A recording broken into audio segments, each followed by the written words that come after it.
Ano ba yung kapansanan mo? Nung pinanganak ka, ganyan na? Hindi ho. Ay, na ano lang, nabulag na lang, nasira. Nakasakit po ako niyan. Naka? Lagnat. Nagkasakit po kayo. May lagnat ako. Tapos bigla na lang mga ilang taon kayo nangyari yan, kuya? 4 years old. Apat na taon. Tapos bigla na lang nawalan kayo ng paningin, nasira na yung ano. May sinat daw kayo lagnat eh.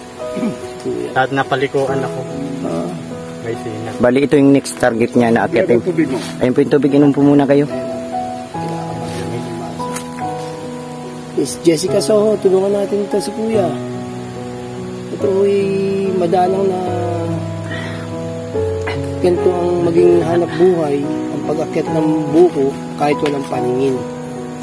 Ang kaong, tagal ko na nagtrabaho. Tagal na pong umaakit po talaga ng buko tayo.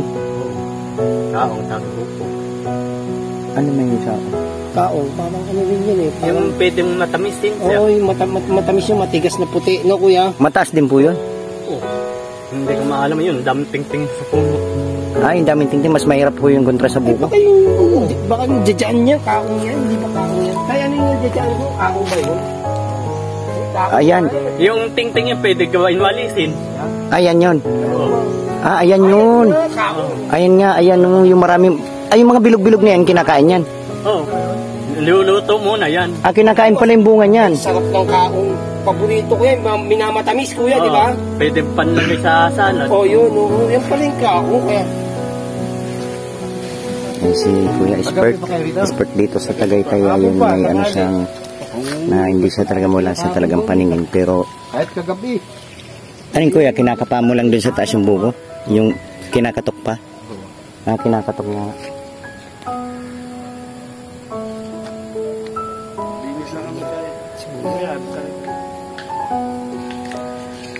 Ayun guys, kahanga talaga si Kuya na napakataas niya. Inakyat niya. Bali wala po siyang paningin. Ayun na. Malupit. Talagang malupit. Wala tayong magagawa dyan. Napakalupit. Tingnan, walang paningin si Kuya. Tingnan mo binababang buko. Wala talaga guys. Panis talaga. Yan sa kabilaan kanyang kapansahan. Kita nyo naman guys. Yung kanyang wala ho siyang paningin. Sana po si Kuya matulungan po natin sa kanyang hanap buhay. Ayun. Ito na po yung may-ari nitong buko. Buti nakita namin si Kuya. Nandun o.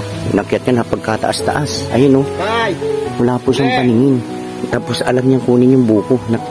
Talagang kahanga-hanga. Ayan. Isang piling. Wow. Ayun o. Pusa yan talagang bukong-buko. Ayan. Ito o. Ayan o. Alam niya na yan. Galing. Alam niya na yan. Pagkakakapo. Galing talaga. Yung katapat. Bali ito lang si Kuya nag-guide sa kanya. Yan. Bali sabi ni Kuya kaliwat kanan. Tapos ito naman expert si Kuya. Dahil kakatukin ni Kuya yung buko sa taas. Sa pagkatok niya. Yun, maalam niya na kaagad kung ano yung buko. Ay, nandun siya sa tuktok na tuktok guys. Oh. Tapos malakas pa yung hangin. Yun ang galing. Hindi matataas ang Dito. Natatansya niya guys. Tignan nyo. Natatansya niya yung taas. Alam niya na kagad kung gaano kataas. Yun ang pagiging Kuya, kasanayan. Kasi sa tagal niya na umaakit ng buko,